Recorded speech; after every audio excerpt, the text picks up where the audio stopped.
এড়িয়ে যেও না। হয়তো আল্লাহ তাআলা এই ভিডিওর মাধ্যমে তোমাকে কিছু বলতে চাইছে। হয়তো আজ তোমার কোনো প্রশ্নের উত্তর দরকার, হয়তো তোমার জীবনে কিছু বিভ্রান্তি রয়েছে, হয়তো তুমি শান্তি খুঁজছো, আর যে কিছু সম্ভব হয়তো এই ভিডিওর মাধ্যমে লুকিয়ে আছে তোমার হৃদয়ের উত্তর।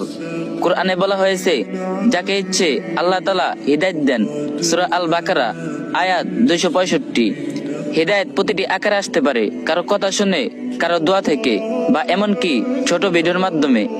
যদি তুমি এটি দেখছো, বুঝবে তোমার রব তোমার প্রতি রুষ্ট নয়। তিনি তোমার কথা শুনছেন। তিনি তোমাকে বলছেন, ফিরে এসো, আমি তোমার জন্য আছি। এক মুহূর্তে তুমি থামো, ভাবো, অনুভব করো। হয়তো এই মুহূর্তে তোমার রব তোমাকে কিছু বলছে। যেমন হাদিসে এসেছে, যারা আল্লাহর জন্য থামে, আল্লাহ তাদের জন্য পথ খুলে দেন। সহিহ হাদিস। যদি এই ভিডিওটি তোমার কাছে ভালো লাগে, অবশ্যই আরেকজনের সাথে শেয়ার করুন, আর যে যত পারেন কপি লিংক করে দিন।